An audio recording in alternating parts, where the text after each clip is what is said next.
Hey guys, welcome to my channel. I'm Gene Coder, and today we have an interesting topic for you guys. We're gonna be going over recursion, guys. So before we get started with the video, guys, I wanna ask you guys, to please like and subscribe to the channel, guys. Really helps out a lot. Helps support the channel. I'm saying a small channel like mine, get more exposure, guys. So I would really appreciate it if you could give me a like and also comment and let me know how I did with this video, guys. So I'm saying.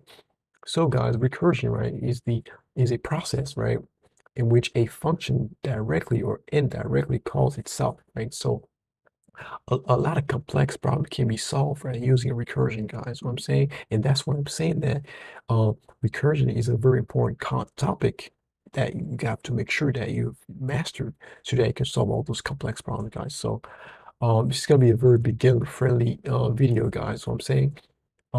So yeah, so like I told you guys before, right? I'm saying a lot of certain problems can be solved, right? Using recursion, guys. Pretty much the way it works, guys. Using recursion, we can break down the problems, right, into sub problems, right? I'm saying, and we keep doing that. We keep breaking down those sub problems into smaller sub problems, right, until we get to the smallest possible sub problem possible, where we don't need the problem to be breaking down any further. So this is known as the base case, actually. You know what I'm saying? So this is the terminating condition that pretty much gonna let your program know to stop calling itself, right? No, the recursive function stop calling itself. Because if you don't have that, guys, you're gonna run into a lot of trouble, like Stack Overflow and all that, right? You don't want to run into that. So you gotta make sure that you have a base case. So I'm saying this is the smallest possible subproblem that it can get to, and this is what the function is gonna use to know when to stop calling yourself, right? So we're gonna be going over a couple of examples with you guys. What I'm saying to show you guys, how to write a recursive function and all of that, guys. So pretty much that's the whole gist of it, guys. Pretty much you got a problem, you're breaking down to small sub problems, right? And you work your way down, keep breaking it down until you get to the smallest sub problems possible, which you can solve without having to call yourself over. You know what I'm saying? And then you keep that's how you keep building up. What I'm saying. So a very good problem that has those things that I just talked about, guys. What I'm saying. So pretty much a recursive function, right, is always going to have a base case. So I'm saying every recursive function has a base case. It's a very, very important thing, right? So yeah, so let's go over a couple. One example, good problem actually that can be solved using recursion, guys. So pretty much we know what factorials are, right? So a good problem is definitely the factorial problem, guys. So we know that a factorial of a particular number, right, it can be achieved by just multiplying all the whole numbers, right, from the chosen number down to one. I'm saying.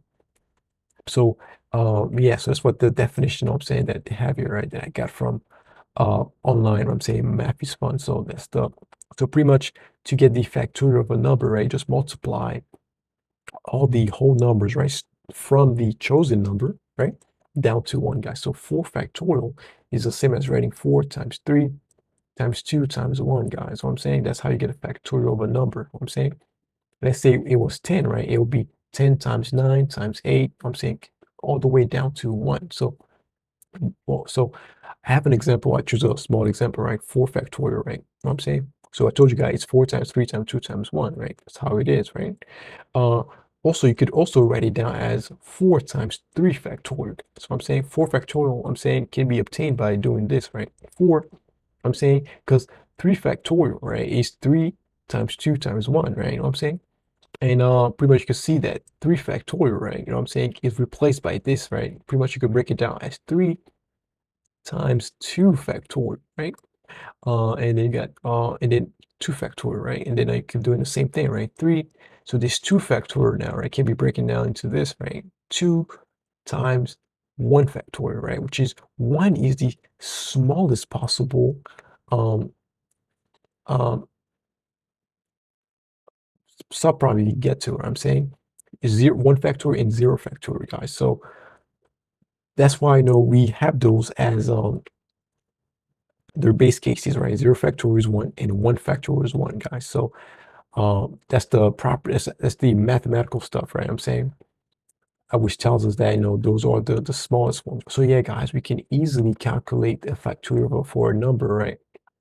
if we have the factorial of our previous ones, right? You know what I'm saying? So, and so we can see that n factorial, guys, is pretty much n times n minus 1 factorials, guys. What I'm saying is I broke it down for you guys. You see 3 factorial is pretty much 3 times 2 factorial, guys. And 2 factorial, right, is 2 times 1 factorial, guys. So this is how we were able to obtain um that formula that we have here, guys. So I'm saying it's pretty much what a factorial is, guys. That's how it can be breaking down as, right? So pretty much this could be modeled, right? So pretty much, guys, the base case, right? The terminating condition, right? Pretty much you can see for any n, let's say n is like, no, for any n value, right?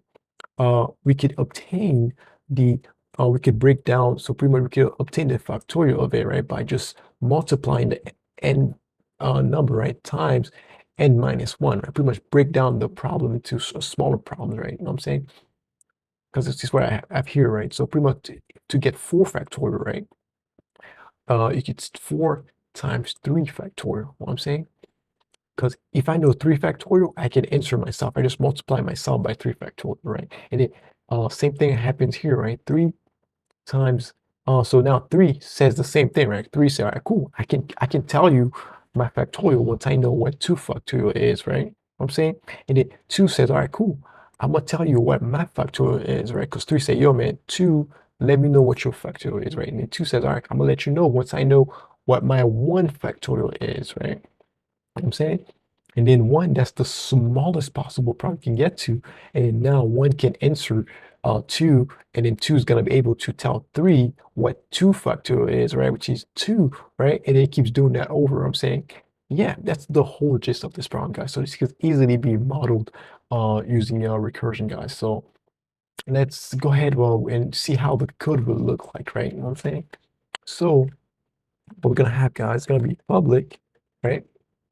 And go static on void, right? Because yeah, no, it's gonna be int and factorial, right? You know what I'm saying? So I told you guys, right? Every recursive function has a terminating condition, right? Which is called the base case, guys. Pretty much the smallest possible subproblem you can get to without having to call yourself call the function again, right? It's the smallest possible subproblem, right? So pretty much uh for the function, right, it's gonna take an n, right? You know what I'm saying, a particular n, right? And then the smallest possible subproblem we can get to, right? It's gonna be when the n is less than or equal to 1, right?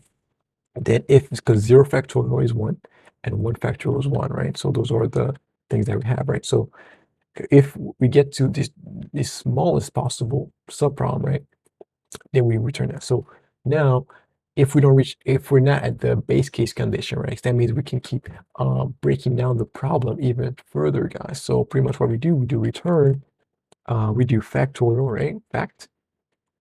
And I told you guys, right, every n, right, is equal to n times pretty much the n minus 1 factorial, right? You know what I'm saying? We keep breaking it down until we get to the smallest possible subproblem possible, and we return ourselves, guys. So this is a very, very good problem, guys. So pretty much we could and copy this. Let me see that, just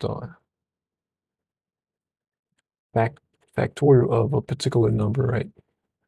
4 is going to be, she should tell me the answer, right? So let's press run code. She's 24. Indeed, 4 factorial is 24. 4 times 3 is 12, times 2 is 24, times 1 is 24. What I'm saying? Yeah, guys, just as easy as that, guys. You could test it out even more, right? 2 is gonna go to exactly as expected, guys. So that's how the whole thing works, guys. So pretty much, yeah.